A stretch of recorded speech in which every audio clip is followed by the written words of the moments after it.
Assalamualaikum warahmatullahi wabarakatuh. Alhamdulillahirabbil alamin, assalatu wassalamu ala asrofil anbiya'i wa mursalin, amma ba'du. Terima kasih kita senantiasa panjatkan kepada Allah Subhanahu wa taala karena kita bisa bertemu kembali di kajian akademis bulanan edisinya 249. Lama enggak ya? 249 itu kecil atau lama ya? Banyak atau sedikit ya?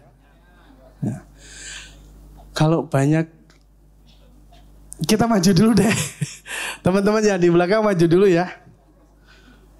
Supaya, karena teman-teman, saya spill sedikit. Hari ini kita kedatangan teman-teman yang punya kapasitas yang lebih. Di sesi 2 nanti ada Mas Abrang, ada Bang Insat. Udah biasa ya?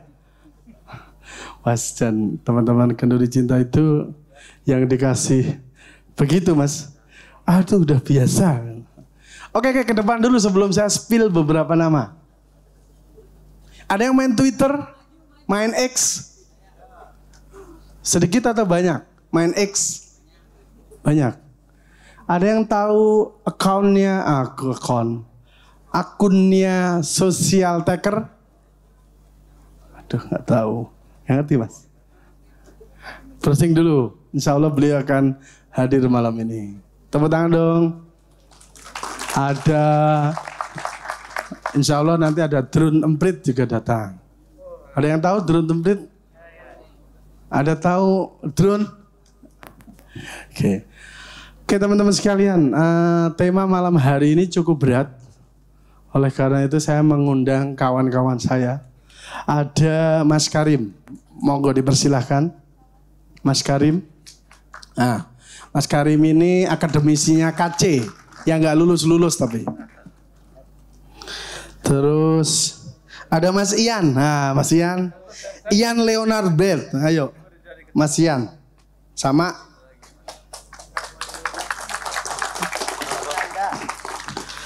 Oke Mas Ian, alhamdulillah. Mas Ian hari ini akan door prize lagi kah Mas? Akan door prize buku lagi? Itu pelajaran saya. Oh, berat. Mas Ian hari ini bukunya berat. Oke teman-teman sekalian mungkin cukup ya. Mas Tri ada satu lagi. Mas Nanda, akademisi dari KC juga. Mas Nanda. Namanya bukan Nanda Gultom ya Mas? Oke. Bisa ke tengah lah. Sebenarnya teman-teman kalau saya memandu acara, kalau panel segini Mas, 1 hari gak cukup. Karena perspektifnya akan banyak. Nah, hari ini kita bicara mengenai mediokrasi ya. Mediokrasi, the rule of ignorance gitu. Kemarin di forum Rebuan kita diskusinya panjang. Mediokrasi saja butuh 2 jam, 3 jam untuk mendiskusikan. Apalagi the rule of ignorance gitu. Ignorance saja diskusinya panjang. Pakai ignorance, ance apa ignorance, ANT gitu ya. Ini teman-teman tadi paham gak ya ini? Enggak ya, berarti kok enggak sama gitu. Mari kita belajar. Tadi saya di belakang dengerin Mas Pram, Mas Amin gitu ya. Ini teman-teman KC itu kalau belajar bisa 3 SKS, 6 SKS untuk ngupas satu bahasan. Mas, kabarmu sehat kan? Alhamdulillah. Doa dong untuk Mas Baju Jeep. Oke, saya mau buka diskusi kita. Kemarin waktu Rebuan, memang tema ini menjadi tema yang agak point out-nya besar. tanggal 20 Oktober nanti kita akan ganti baju. Ya, mudah-mudahan bajunya pas kan itu. Tapi flashback ke belakang. Kemarin kita sempat mendiskusikan mengenai mediokrasi. Mediokrasi ini menjadi substansi karena fenomena-fenomena yang terjadi hari ini sangat tidak berimplikasi terhadap meritokrasi, terhadap honesty. Kita hanya ngomong pragmatisme hari ini. Ada 3 hal yang mungkin landasan kita akan kupas tema malam ini. Yang pertama, mediokrasi menjadi impact dari kebudayaan. Kebudayaan sumbernya atau akarnya dari bagaimana pendidikan kita dikemas. Ya. Kalau teman-teman mungkin di TikTok, di sosial media banyak ya mas. Saya memotret gitu ya. Ada salah satu fragmen nih begini. Kamu sekolah SMP? Iya. SMP itu apa? Gak tahu. 1. 2. Kamu tinggal di mana? Jakarta. Provinsinya mana? Jawa Barat. Yang ketiga, kenapa kamu gak belajar? Gak penting mas, pasti lulus sekarang. Benar gak? Nemu kan yang gitu? Nah, 3 hal itu menurut saya pribadi, karena saya kebetulan istri saya itu lingkungannya di pendidikan. Mertua saya kepala sekolah, ibu mertua saya guru, istri saya guru gitu ya. Memotretnya menjadi khawatir. Kenapa khawatir? Dulu generasi milenial untuk masuk SMA 1 begitu kerasnya kita belajar. RPUL bablas, iya gak? Ada RPAL. Ada berbagai macam buku yang harus kita pelajari.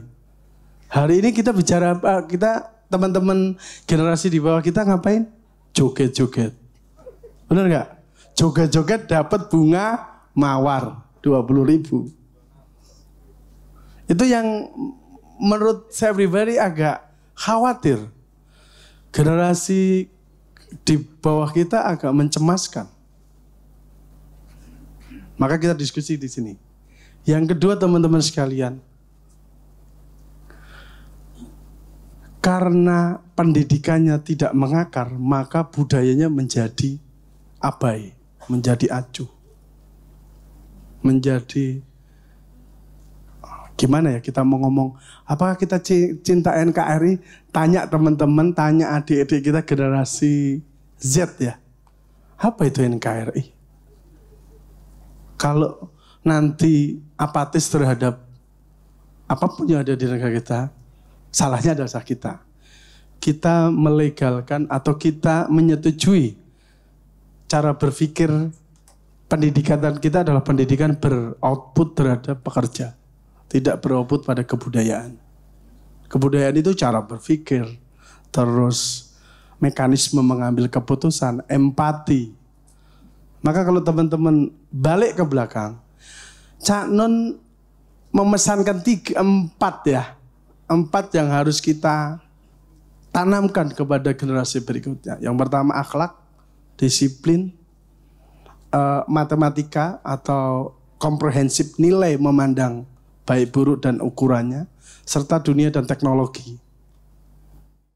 Hari ini kita hanya satu penggal yang kita potret. Teknologi. Disiplin.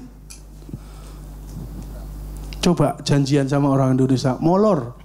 Karena tidak ada disiplin. Coba janjian Mas Ian, 12 gak datang ditinggal. Itu kelemahan kita yang harus kita perbaiki. Yang kedua, karena di sini ada Mas Karim yang juga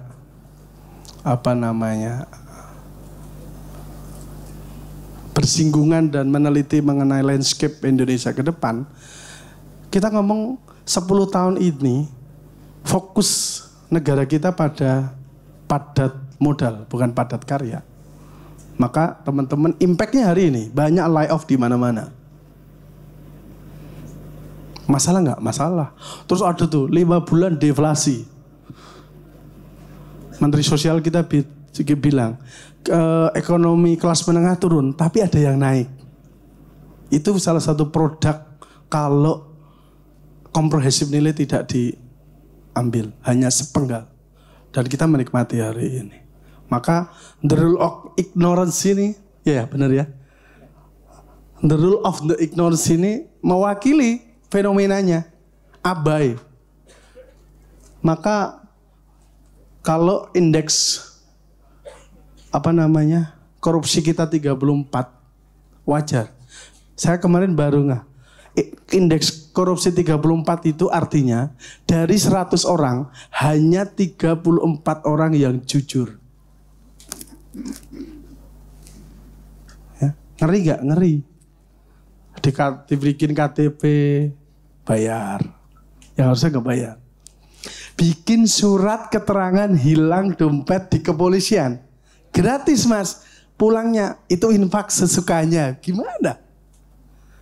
Jadi kebudayaan kita bukan kebudayaan yang servicing to each other ya, servicing to masyarakat gitu sebagai pengelola aparatur. Itu yang miris. Saya nggak akan panjang lebar ya. Mungkin dari fenomena itu saya mungkin Mas Karim dulu nih Mas. Mediokrasi itu gimana Mas? Sepemahaman saya kan mediokrasi impact dari cara berpikir dan akhirnya muncul di perbuatan, di karakter, di aktivitas sosial. Apa iya kita menghadapi fenomena yang sedalam ini? Sedih Mas kalau kita melihat negara kita yang sebegitu besar, kaya, 273 juta. Nomor 4 di dunia, jadi pasar. Kira-kira gitu Mas Karim. Monggo, waktu dan tempat saya persilakan. Tepuk tangan buat Mas Karim. Bismillahirrahmanirrahim. Assalamualaikum warahmatullahi wabarakatuh. Wa ala kulli niyatin sholihah khususan ila Mbah Nun, khususan ila pegiat keduri cinta dan kita semua di forum ini. Al-Fatihah. A'udzubillahi minasyaitonir rajim. Bismillahirrahmanirrahim. Syurataladin. Makasih Mas Tri, teman-teman sekalian, selamat malam, sehat semua ya. Berat tadi pengantar dari moderatornya, dia sudah mengambil porsi narasumber sebenarnya. Ini moderator yang agak nyeleneh di sini, Mas Tri. Teman-teman, kalau KC bulan lalu saya mencoba perspektif sederhana tentang bagaimana kita mengapresiasi, kalau teman-teman ingat. Malam ini mungkin agak sedikit serius, saya ingin satu perspektif lain tentang suatu hal yang lebih serius. Kata kuncinya serius. Saya akan mulai dari poster ini dan nggak tahu nih teman-teman nggak menugaskan saya untuk tafsir poster. Karena saya pikir ini sangat serius, sehingga mungkin kaget nanti teman-teman kalau saya harus menafsirkan poster. Tapi karena judulnya mediokrasi dan ada subtitle The Rule of the Ignorance, sekali lagi kita perlu apresiasi pada teman-teman ini. Saya agak terkejut soal mediokrasi mungkin sangat relevan dengan tema kita malam hari ini di bulan Oktober ini terkait dengan bulan Sumpah Pemuda. Peran Sumpah Pemuda di sini peristiwa historis yang membuat hari ini kita bisa berkumpul malam di sini. Tapi ada satu kata kunci yang meskipun kecil dan jadi subtitle, itu ternyata menjadi kunci judul malam ini. Mas Tri tadi sudah sampaikan tentang budaya abai yang tidak hanya kita temui di negeri kita, di kampung kita, di keluarga kita, tapi juga di dunia ini. Bagaimana anak-anak kita sibuk dengan dunia mereka masing-masing, sementara orang tuanya juga sibuk dengan dirinya sendiri, dengan Shopee Shop. Ngaku aja, anak dengan ML, Mobile Legends ya, bukan ML yang lain. Sementara orang-orang bapaknya juga bingung sendiri. Kalau ngomong mediokrasi, kata kunci medio mungkin sangat relevan dengan konteks Sumpah Pemuda. usia-usia medio, usia-usia tengah-tengah, usia-usia antara di antara generasi anak-anak dan sebelum dewasa. Kerasi oke lah, kerasi soal tata pemerintahan, soal governance macam-macam. Ini kita harus kembalikan ke kata asal sebelumnya, yaitu demokrasi. Saya menangkap mengapa mediokrasi ini diangkat. Karena demokrasinya nggak jalan. Demokrasi itu apa sih? Demo coba. Demo itu apa teman-teman sekalian? Demo itu bukan demo yang ngangkat-ngangkat protes. Demo itu asal katanya people. Orang, penduduk. Jadi pemerintahan dari penduduk, dari rakyat. Itu demokrasi. Sekarang terjadi enggak? Oh terjadi. Demokrasi. Sekarang tapi tidak mewakili rakyat. Maka teman-teman kendur cinta ini cerdas sekali menangkap bahwa fenomena demokrasi kita hari ini menjadi mediokrasi. Coba teman-teman googling mediokrasi itu apa? Sederhananya kurang lebih mediokrasi itu governance, tata kelola pemerintahan yang run by ordinary people, by orang biasa-biasa saja. Teman-teman ikhlas nggak kalau sebuah komunitas, sebuah kelompok, sebuah organisasi yang mimpin itu ya padha wae awake dhewe. Dia nggak punya keahlian spesifik apapun. Dia tidak punya skill yang layak untuk jadi pemimpin. Ikhlas nggak? Punya 3 anak lah katakanlah. Teman-teman akan memilih anak yang punya keahlian lebih enggak untuk memimpin misi nangkap bebek di sungai misalnya, atau yang biasa-biasa saja. Dan fenomena hari ini di tata pemerintahan paling tinggi, presiden sampai dengan RT, sampai dengan mungkin keluarga, kita banyak melihat run by people with ordinary skills. Bukan orang yang layak di situ. Dan mungkin ini salah satu pesan yang bisa kita tangkap dari judul itu. Tapi belum cukup di sana. Ada the rule of ignorance. Jadi, mengapa orang-orang yang mediocre mungkin kita sebut. Kalau mediocre mungkin lebih ke konotasi yang negatif. Tapi kalau orang-orang yang ordinary, yang biasa saja, itu mungkin lebih netral. Tapi toh tidak layak untuk menjadi pemimpin. Dan ternyata rakyat juga abai saja. Toh memilih terus orang-orang yang biasa itu. Entah apapun polesannya, entah apapun narasinya. Apapun yang diceritakan oleh tim sukses orang-orang ini, ya tetap pilih saja. Dan menang. Lebih paradoks lagi, ilustrasi gambarnya bukan pemuda. Tapi anak kecil bayi. Teman-teman sudah tahu ini gambar siapa tadi? Ada yang tahu? Janetes. Ojo sebut merek. Kalau pengen tahu, Mas pengen tahu? Ke belakang coba. Pasti ketemu gambarnya. Ini saya pikir teman-teman cerdas untuk mengangkat sebuah paradoks tentang demokrasi kita yang ternyata mediokrasi. Yang ternyata tidak hanya rakyatnya yang ignorance, yang abai, tapi juga pemimpinnya yang abai. Dan ternyata kita kalah jauh kualitas kita. Tidak hanya memimpin tapi mendukung siapa yang layak kita pimpin.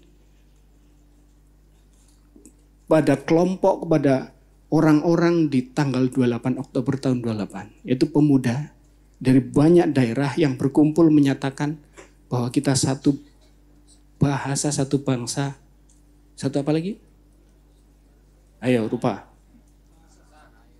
Tanah air. Nah, tanah air itu yang menarik teman-teman sekalian. Itu dari Muhammad Yamin, dari puisi beliau.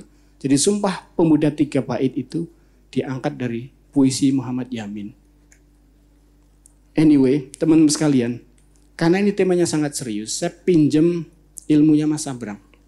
Ada teman-teman di sini yang kuliah matematika. Ayo. Ada yang matematikanya dapat 10 ketika sekolah SMA atau kuliah. Ada yang kuliah biologi. Pasti ada, pasti nggak mau ngaku kalau di sini. Oke, matematika dulu. Kita ngomong soal titik tengah. soal medium. Ambil 3 istilah yang merujuk pada medio, oke? Media, medium, medio, oke. Ambil angka dari angka 1 untuk menuju angka 9. Angka berapa kita harus melewati titik tengahnya? Ayo, yang jago matematika, ayo. 3, gimana caranya? 5. Berapa lagi? 4. Ayo, yang 4 coba gimana logikanya? 1, 2, dihitung manual toh? Wah, itu ketok pasti bukan pemimpin itu. Yang 6 coba, yang 6. Yang 6 pasti jarinya di langsima. 1, 2, 3, 4, 5. Yaitu wakil lah. Yang 3 tadi coba, gimana logikanya? 1 kali 3 kali 3. Ini salah satu, ya mungkin cerdas juga sih. Tapi saya oke dengan pilihan 3 itu karena dia mengambil alternatif yang paling efisien.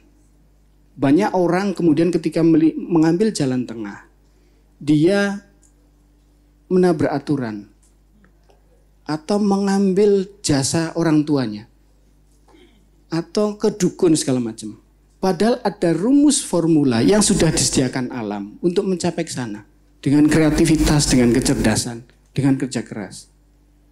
Dari 1 mau ke 9, nggak usah lewat 2, 3, 4, 5, 6. Nggak usah lewat ke 5 dulu atau ke 6 dulu tadi.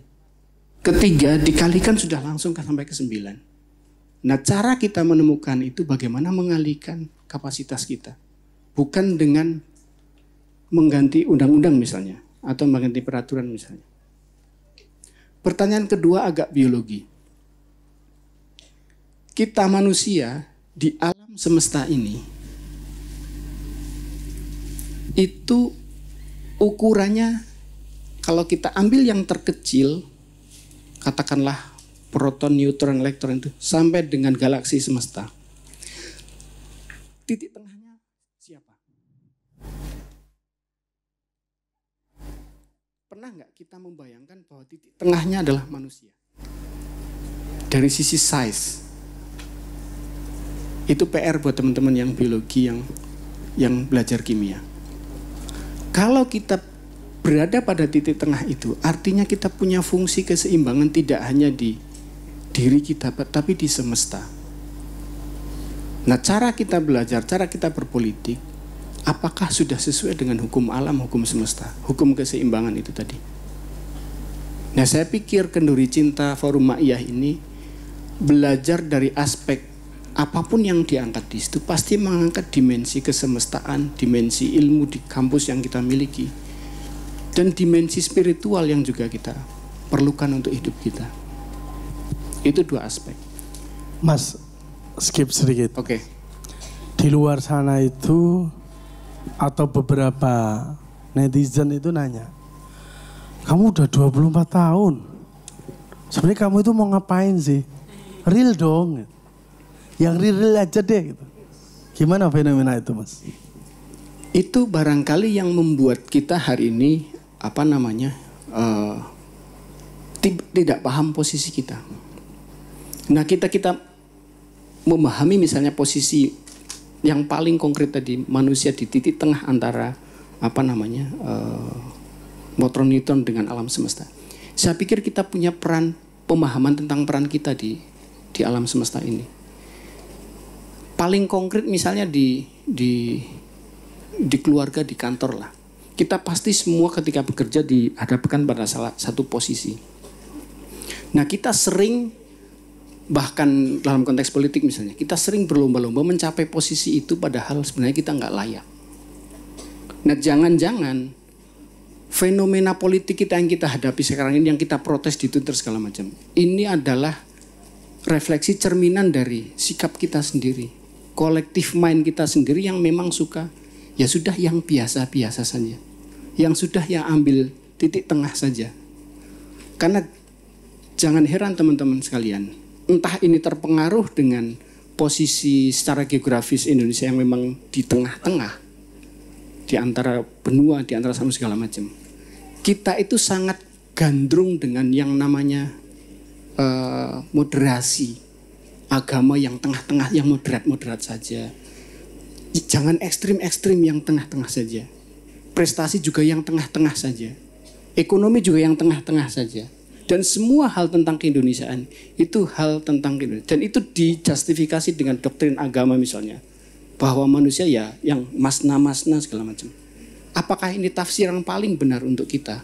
Apakah ini menjawab misalnya Mas Tri, ketika umur kita sudah 24 belum ngapa-ngapain? Ya jangan-jangan itu kolektif kita. Apakah misalnya indeks demokrasi kita jeblok? Apakah pemerintahan kita belum sesuai dengan apa ideal yang kita harapkan? Jangan-jangan mayoritas masyarakat kita juga ya sudah gini-gini saja. Semua yang datang ke Nusantara itu diambil dan diadopsi titik tengahnya. Coba komunis, coba kapitalis segala macam, ditelan semua di situ. Mungkin ini salah satu dari kekurangan kita, tapi jangan-jangan malah kelebihan kita. Teman-teman kalau sempat ke Eropa, sempat ke negara maju, itu pasti bosen Mas Tri.